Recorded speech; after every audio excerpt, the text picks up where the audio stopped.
What is going on, YouTubeverse? John Stanek from Johnny Radio here, bringing you the next episode in the countdown of the top 100 artists of all time as voted by you guys. Can't wait to see where we go from here. We're counting down numbers 65 to 61 in this episode, so we're getting there, folks. Some really good ones in this episode. So let's get right to it. At number 65...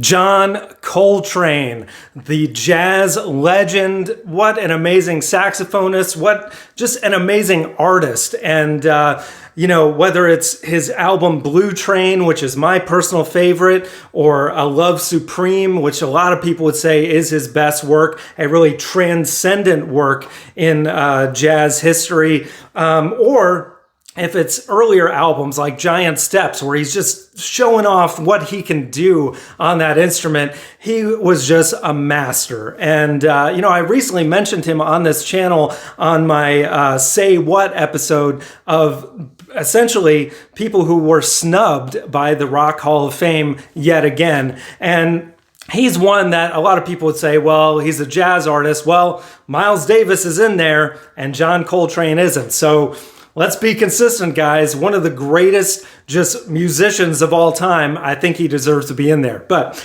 anyway, you can hear more about that on that episode. Let's get to the next one. At number 64...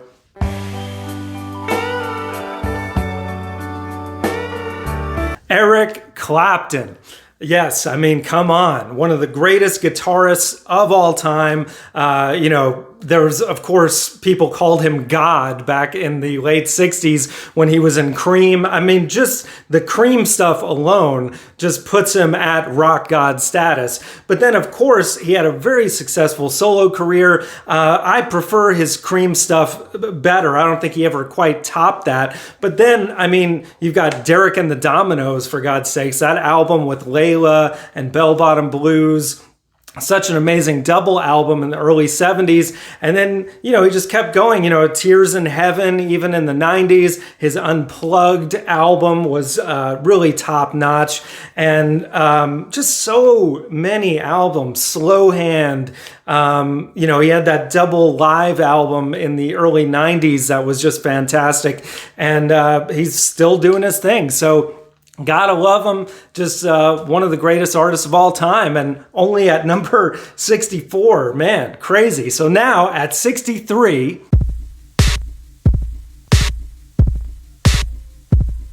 Nine Inch Nails. Kind of surprised that they're this high on the list, to be honest with you. And when I say they, it's really just Trent Reznor, or I guess at this point it's Trent Reznor and Atticus Ross. But definitely an influential group when you think about at the time that like Pretty Hate Machine came out. There was nothing quite like it, whereas a mix of industrial music and rock and metal, and then of course things got more and more industrial and alternative as it went along. Songs like Closer, of course, which was huge. Hurt, another big one that eventually Johnny Cash made even better, in my opinion. But when you think of Trent Reznor's music through the years, he almost keeps getting better. The soundtracks that he and Atticus Ross have been doing in the last few years, of course, the Social Network soundtrack was incredible. But then also the Nine Inch Nails output is just always quality, whether it's With Teeth or Ghosts 1 through 4. It's just always interesting to listen to, and you can see why he's such an influence on so many bands today. So that's at number 63. Now at number 62.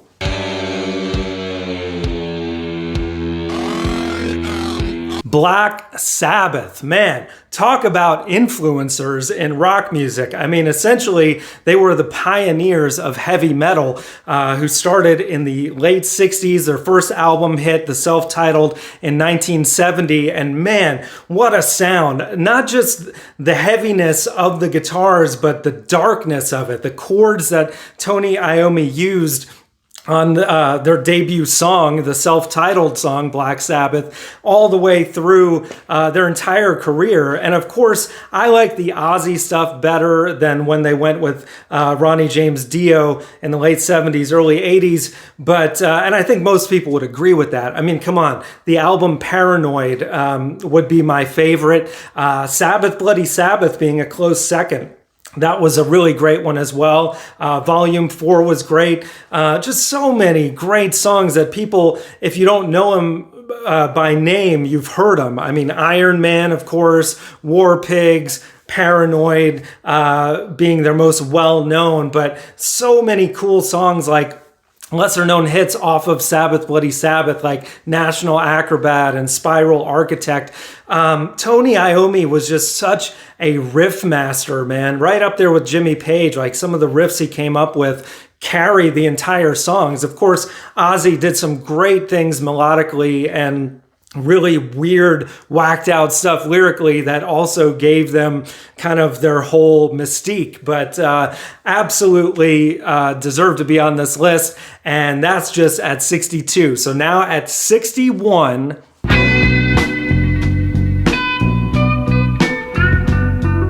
B.B. King. Yes, another great guitarist, another great blues artist of all time. You know, with blues artists, it's just so hard. You know, last episode we had Muddy Waters, and there's so many other deserving blues people that should be on this list. I don't remember if there are more to come, but I mean, just talking about the last name King, I mean, Freddie King, Albert King were both amazing as well. But B.B. King is one of the most well-known. And I mean, just for the fact that he named his guitar Lucille, which is so cool and funny. But also, I mean, The Thrill Is Gone is just one of the greatest blues songs of all time. I mean, just countless songs that... and he influenced so many people like Eric Clapton. So it's kind of cool to see him a little bit higher than Clapton on the list for that reason. Of course, they did an album down the road called Riding with the King, I believe, with the two of them.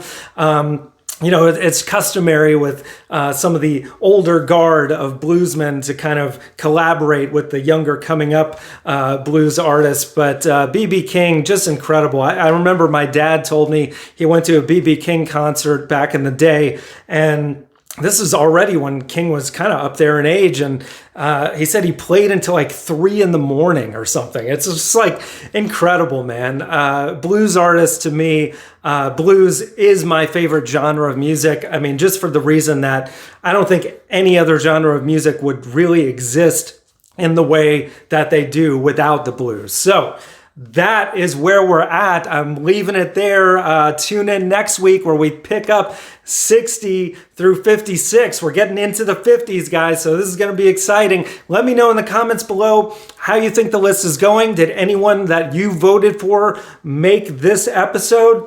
Let me know, and let me know what you think. I can't wait to hear. And, you know, I try and comment back to all you guys as best as I can, because this is so much fun, guys. So thank you so much for watching.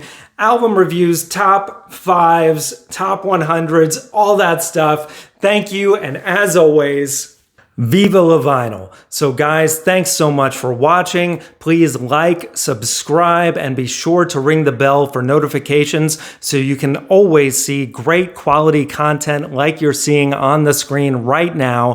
Thank you so much for supporting Johnny Radio, and I'll see you soon.